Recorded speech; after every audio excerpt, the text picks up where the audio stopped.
Hello, today I'm joined by my guests from the Pattinson auction panel. We've got Mr. Richard Webb from Pattinson Auction. How you doing, Richard? Very well, thank you, David. Thanks for asking. And you well yourself? All good, thank you. All good. We're joined by James White from Belong. How you doing, James? I'm good, David. Thanks for having me on. We've got Double Trouble from Sarah and Amy at Panda Property. How you doing, guys? We're good, thank you. And last but not least, we've got Dan Frogley from Beals. How you doing? Yeah, I'm very well. Yourself? Yeah, all good, thank you. All good. Right, well, we're all here because we're all, even me privately, mega fans of Pattinson auctions, or we've used them previously.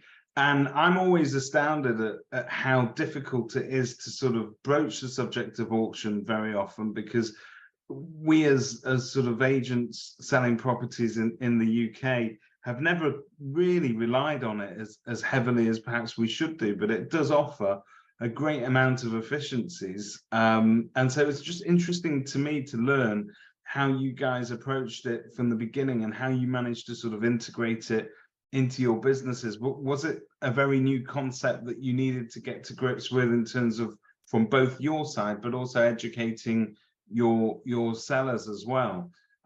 So if you don't mind, I'll start with James. James, tell us a little bit about your use of it. Oh God, well, my dalliance with auction goes back a long way to my previous business, where I tried to persuade my previous business partners for years and years and years to do auction because the benefits are numerous, and not least really the security of a sale once you've agreed the sale and have that immediate element of contract exchange and with a 28-day completion. I think people are scared of auctions on the basis of the price that they might achieve for a property, but what Pattinson has proved to us is that not only do we get closure, but quite often we end up with the best price for a house. We've sold a number of properties through Pattinson's where the buyers come from much further afield than our trading area, and they've paid a higher price than perhaps the local market would have dictated. So we managed to allay clients and actually colleagues' fears about that element.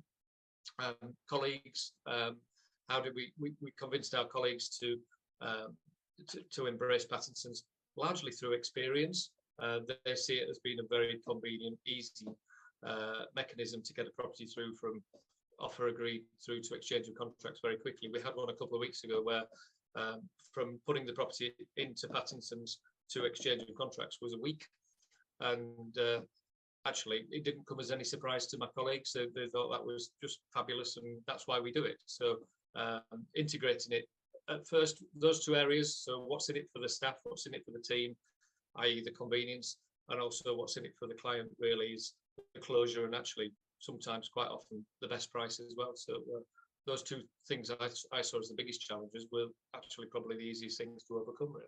So it sounds like there's a little bit of education that needs to sort of happen process-wise, both internally to get buy-in from your own sort of staff members, if you like, and then you've also got different type of education, but answering pretty much the same questions, but from a consumer focus when you are selling this to potential clients. So Sarah and Amy, your business is slightly different. Everyone is different. How did you guys sort of integrate it into your offering? We've been doing auction for a long time. I actually purchased a company that was already up and running and working, and we was already in partnership with Pattinson, so we continued the relationship.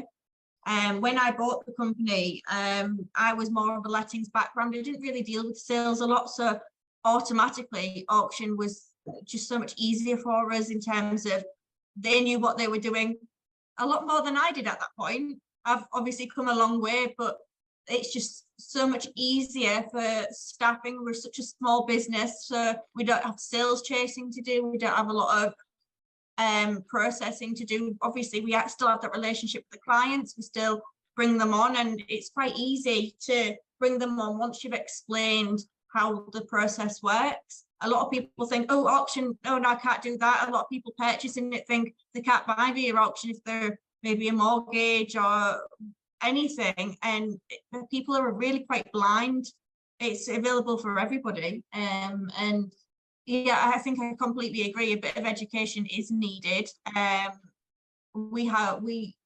We've been successfully working with Pattinson's for a good number of years now, and I've got no complaints.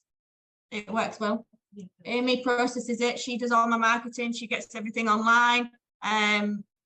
We've got clients that are maybe not very tech savvy. A lot of people still think that auction is in the old auction houses with a hammer, and it's like real life. You have to go and you can't buy unless you physically go to the room on that day. And yeah, it's interesting, and it's nice to be able to teach people and explain that it is there for everybody. Obviously, not every property is available for auction, not every seller is available for auction, but the majority are. And if you have that discussion with them to say if the price is right, obviously you can set a reserve price to, you can get that bidding more, you can see what the top line figure is. It's more open where that everybody can see what the current bid is, so they can then add more, bid more, offer more, rather than everything being silent and secret and nobody knows what position the property's at.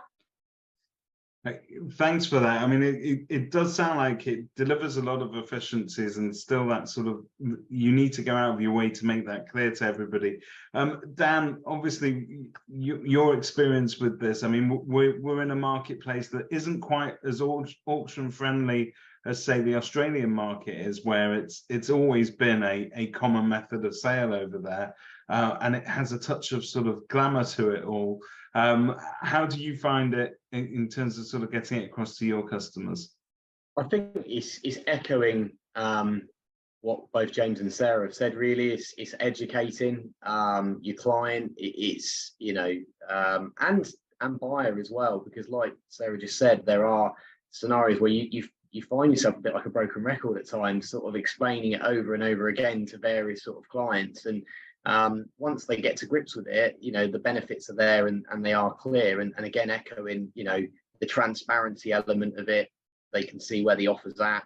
So, and much the same with the speed. And we've had some huge successes, and similar to James, really, what he'd said in terms of properties that you probably wouldn't think would go through, one, as efficiently, two, obviously to get the net price for the seller.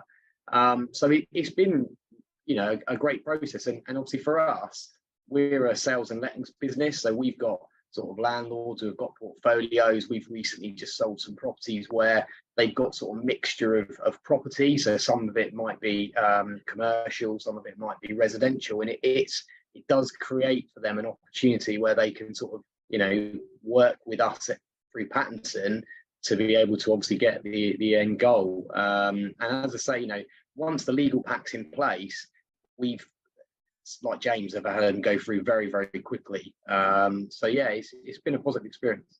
Well, that does interest me, because timelines in terms of our process of pushing sales through, pipelines and all of that is something that dominates our press headlines quite a bit, and has done since, you know, solicitors tend to sort of take quite a bit of flack in the press in terms of how quickly they get through conveyancing. And everywhere that you turn online, somebody will tell you it's about being prepared. It's about getting your sellers prepared to list as soon as possible. But the auction process sort of delivers that efficiency almost up front, doesn't, as part and parcel of it. So Richard, I'm going to just ask you to step in here. I know you've been watching there in terms of what people are saying, but I think there's 2 points over here. There's some major efficiencies in terms of speed, but there's also that point here about what type of property goes to auction. I think there's a myth, if you like, out there that needs dispelling slightly, that auction properties are only one type of property. It's something that is, you know, perhaps run down or distressed, or something that you wouldn't dare put into a regular private treaty process. And what we're hearing is that simply not the case. I think it's interesting that all three contributors there commented in regards to the education. We very much position ourselves as a service provider for 3 customers in essence, and that's the agents, our partners, their clients, the sellers, and also the buyers. So we've got 3 clients which we have to please and which we have to ensure that the journey is simple, transparent, as Dan alluded to.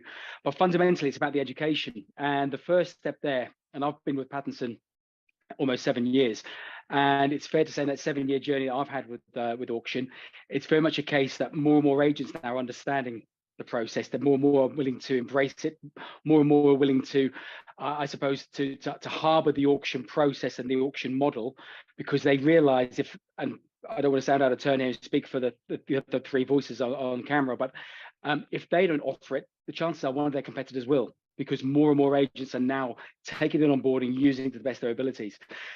James mentioned about the education of his colleagues and his peers. And it is still a bit of a battle, for want of a better word, in regards to lots of agents are still unsure, they're still nervy, they're still believing that the quintessential auction property is what Beyond Dublin looks at on a Tuesday morning on BBC, on Homes Under the Hammer episodes, and it's not. Dan knows, James knows, and Sarah knows that it's not just those rundown quintessential properties that we believe are for auction, it is anything. So that then leads us on to the education of the seller. Now, we need to ensure that the seller is on board for the process. Now, if you've got a seller who's got a typical 3-bedroom, semi-detached family home that's in good order, but they've had an aborted sale, for example, and they want to resurrect that sale because they've got an onward move, auction is right for them, because it can give that timeline that is suitable to their needs and their requirements and their wishes. And in the same token, what's good for the goose is good for the gander. So it's good for the seller, it's also going to be good for the purchaser as well. So again, it's about the education of 3 fronts. And again, it's our partners, the agents, the sellers, and of course the buyers. Maybe just turning to the agents for a second now for a bit of feedback on that. It's interesting because I have the great privilege of speaking to a great many different non-competing agents up and down the country pretty much on a weekly basis. And one of the questions that I keep asking them is, you know, how's your market? What's going on over there? And one of the things that everybody, regardless of what their micro market is like, but the story that everybody's telling is that it's slightly more jittery out there. It is harder to keep a sale together from start to finish. And fall-through rates are increasing, and you would expect that in the sort of economic climate that we've got. You've offered us some statistics, which is that you're still experiencing a less than 1% fall-through rate in auction compared to an average of say 35% in the open market. I suppose protecting your vendors, your sellers from aborted transactions is part and parcel of the advice that you guys give, but how effective do you think it is? Open question to anybody. I'll let the agent speak. We think it's really, really effective. Things go through so much easier, so much quicker. You don't have to hassle. Sales, obviously, if it's somebody purchasing that's via a mortgage, you can extend the sale period, so it's a little over 28 days, but that's all negotiable. It's all at the vendor's decision, the vendor's acceptance. So they know exactly where they are. You're not going to have surveys that come back and say that you've got all these works to do and then you've got a potential sale fall through. It's just done and dusted. It's clear. It's black and white. There's no argument, and it's so much easier for people. We have a couple of vendors that are, it's not your typical vendor. Like we have one currently going through at the moment that's partner's passed away. She's never dealt with the property. She doesn't have a clue, but she's so stressed and anxious about it. And auction's the way to go for her because there's nothing hidden. It's done. She doesn't have to worry about it. It's just dealt with, and it's simple. Rather than getting the stress and anxiety of having something go wrong halfway through the chain or something fall through, it's just clear and cut and good. It's not. We do broach the subject of auction with every single person that comes on the market with us, because it isn't just for the typical investor, it's for anybody, and it is just so much easier, quick and more efficient. We do auction more than normal sales on the open market. I say that, do you know, that is something that Richard and I have discussed several times previously, is that when we as agents go out to visit our prospective customers, we're there to sort of give them a bit of advice. So where the house may sit in terms of you know, value in that particular marketplace, what we can offer them as agents. But there's a sense that we're not telling them the full truth and everything but the truth if we're not making auction available to them as one of those routes to sale. James, do you sort of see that? Yeah, I mean, it forms part of our general discussion with the client now. All options are on the table in a market like this. I think just touching on what Sarah was saying, and expanding on one element is the buyer as well. The buyers that are coming forward to auction, they seem to be more along the lines of, I've seen it, I like it, I can afford it, I'll buy it. And the minutiae of the legal pack is dealt with upfront and is a lot more convenient for people like that, because they can make a quicker, more informed decision. And it's that element really that helps to get them over the line too. And once you explain that to a vendor client, the vendor will buy into it more as well, because of course one of the things that's been the big hesitation throughout the whole house buying and selling process in this country is cost. So people have been reluctant to commit to costs because of the uncertainty of the process. So I'm not going to pay for my searches until my mortgage offer's back, for example. Yeah. Being a perfect example of a delay in the whole process, whereas all of that's taken care of up front with auction, isn't it? So the cost, once you've persuaded your client that the costs are worthwhile, and of course, certainly if you're using Pattinson's legal pack, elements of that are on a no sale, no charge basis too. So you know that can help to remove those anxieties for a seller. So long as you can get the property into the right price point, so long as you can get the right mindset from the seller, there are buyers out there who are, can we call them point and shoot buyers, who like the certainty of auction because they want it, they can afford it, and they'll buy it. So you know, as long as there's no real skeletons in the closet with the property that come up on the legal pack, usually it's very straightforward. Dan, is that similar to your experience as well? Are you introducing it sort of straight off as an option, or is it something that you offer later on if you feel that a particular seller needs that approach? I think it's offered on pretty much all occasions. There might be the odd scenario where you're sort of fighting to win the instruction, so you'll take it at all costs, as it were, and then if there's an opportunity to revisit it down the line, we would. But yeah, generally we would offer it to pretty much everyone, to be honest with you. And again, taking on board what others have said is a similar experience to us in respect that when we do get the properties come on, you know, the buyers are the key thing in this, because like you say, you know, you've got interest rates that are continually rising, all these sort of, you know, areas that are going to lead to potential fall throughs.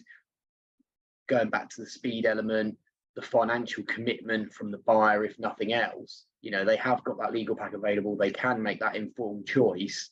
And you know, again, similar to what Sarah said, there is the flexibility element, and to be honest, it's a bit of a learning curve for me and our colleagues as well, because every vendor's different, every property's different. So when we are on this journey, we are going through this process, there are situations where you think, oh, actually, there's a solution for that, and Pattinson's and us collectively work together to come up with a solution that works for everyone.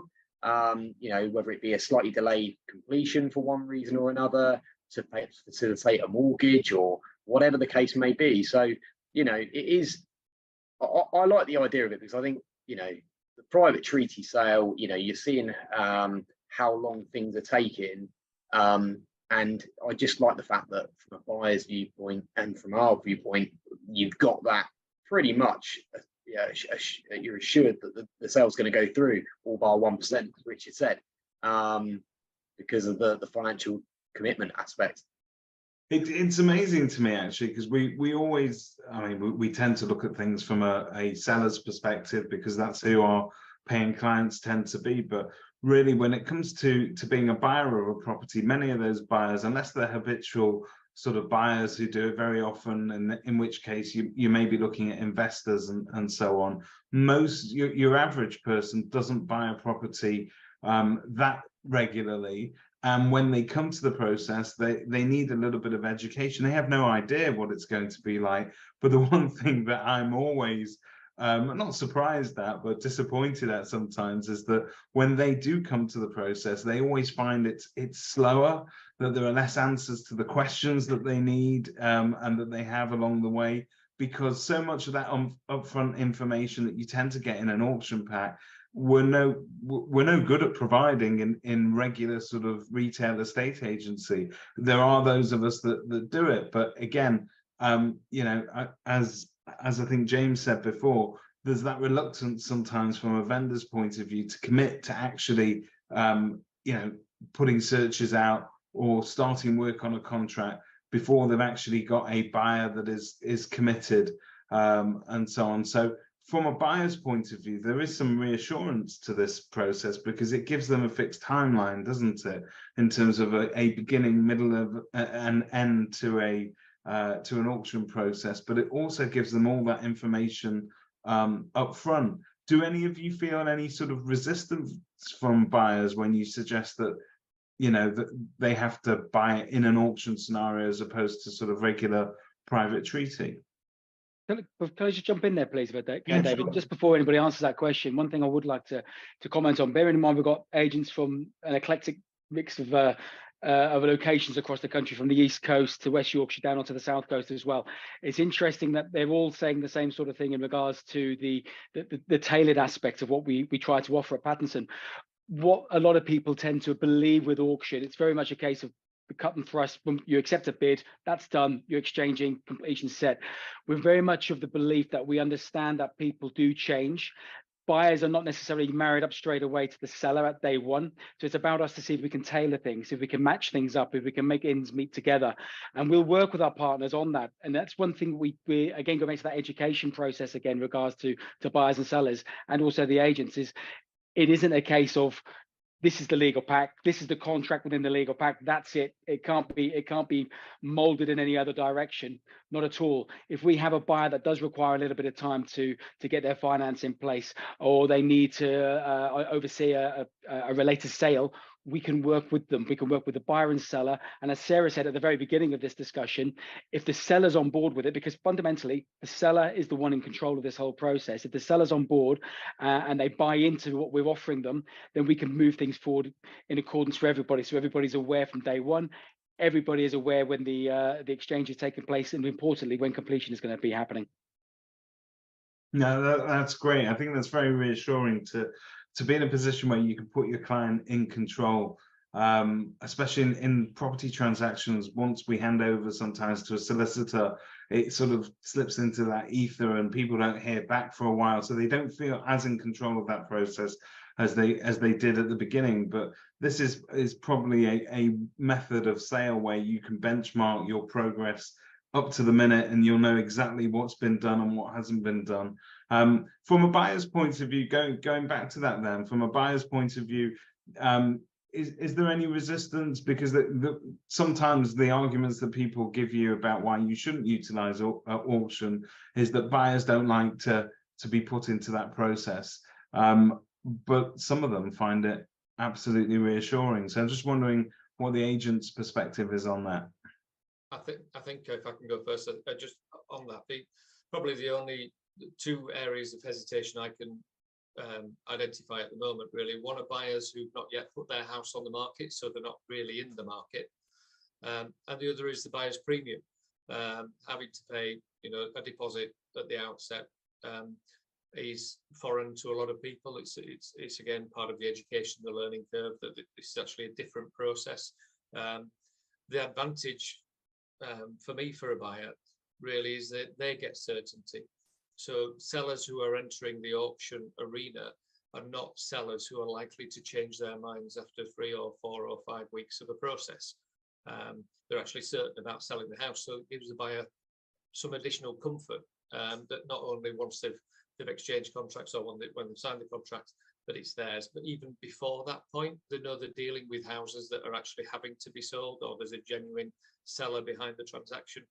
Because let's face it, post-pandemic, post-lockdown 1, we were finding as many sellers were pulling out of sales as buyers were withdrawing, because sellers couldn't find somewhere to move to.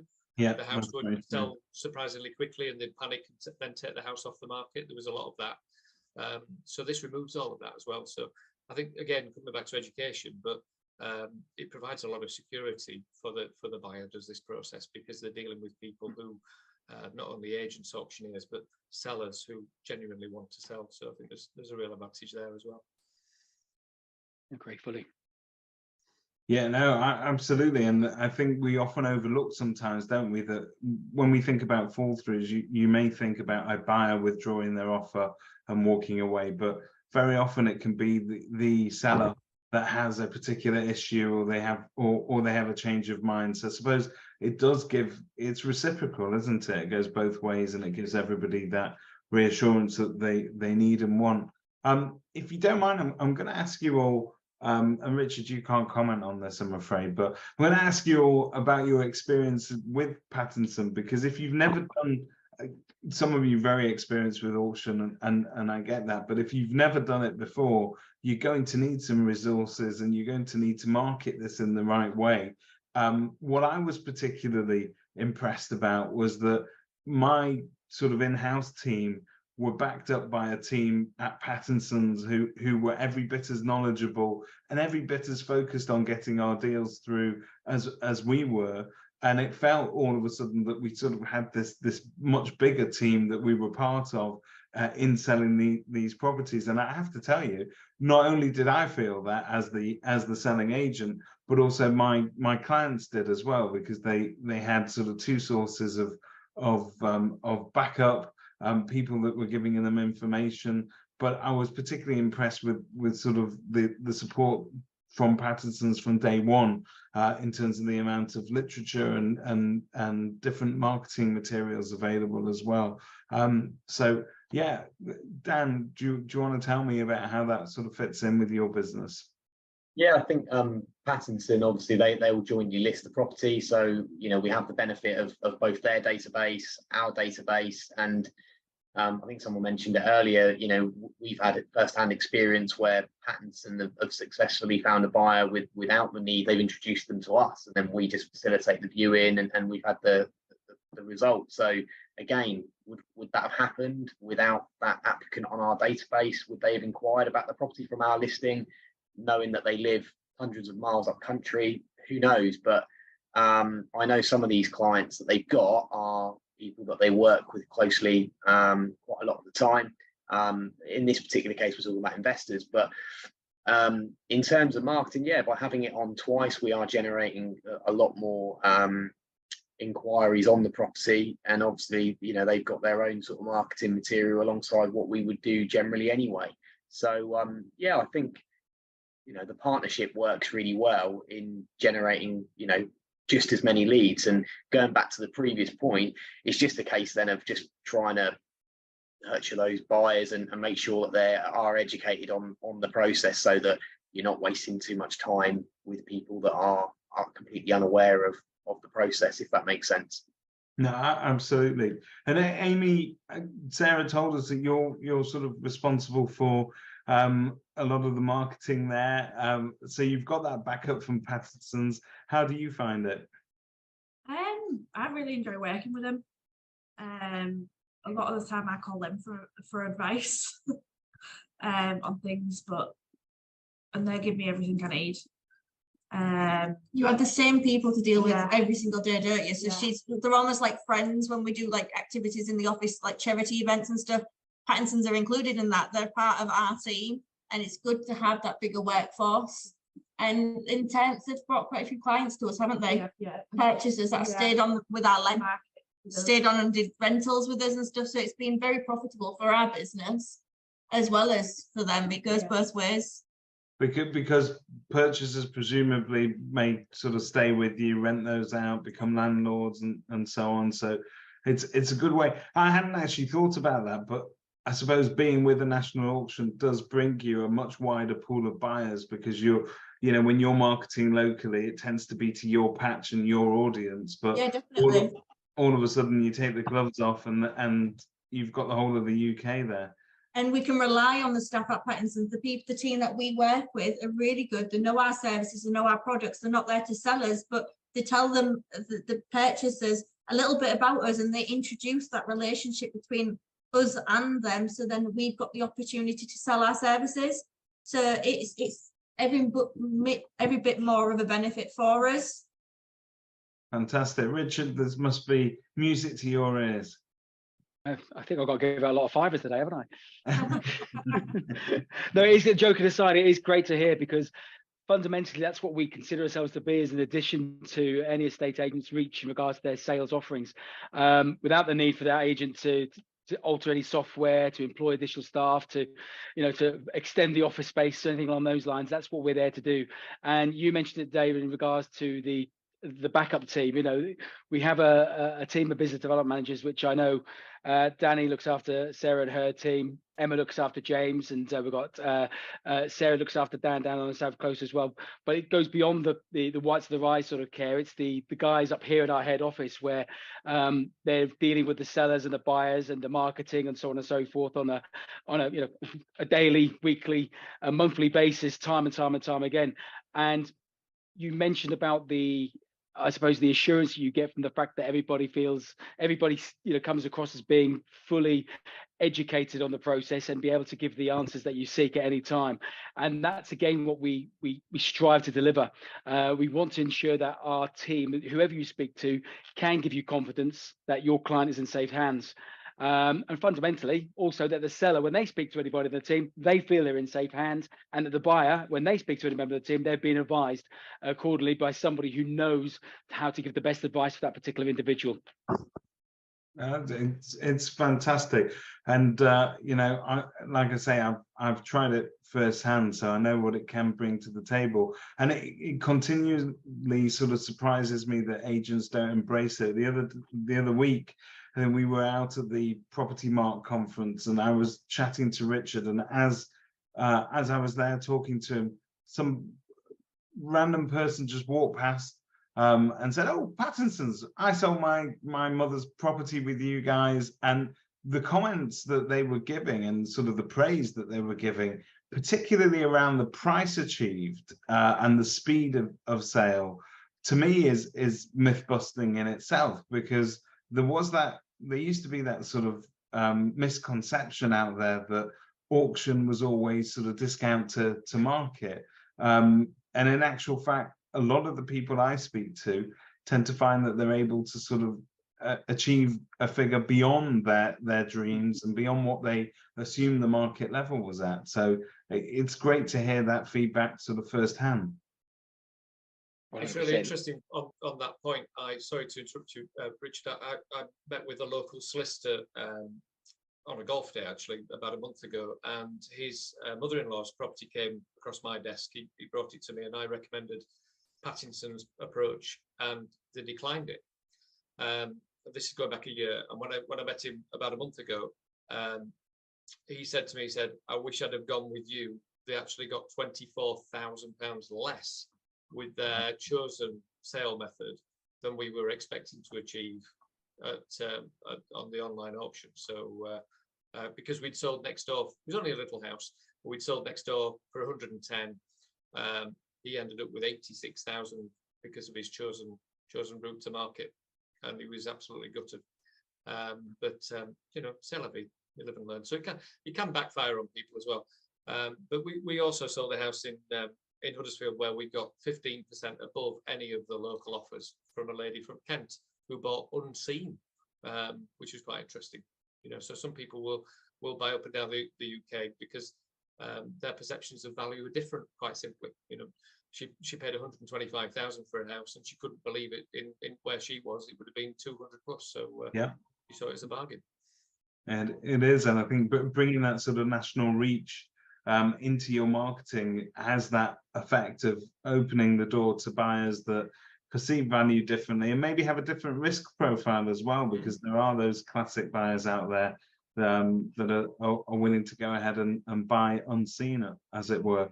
So it sounds like everybody's making good use of it in their business and highly recommends it. And I know that you're all very busy. Some of you have just come back from holiday, and some of you are trying to get away to some holiday as well. So I'm going to let you all get on with it. But I'd like to just say thank you very much to James, to Dan, to Sarah, and to Amy, and of course to Richard for joining us today. Thank you, David, for the opportunity. thank you to the three of you, or sorry, to the four of you for participating today. And we do value your comments and your, the partnership that we have with all of you. Okay, thank you very much. Thank you. Cheers.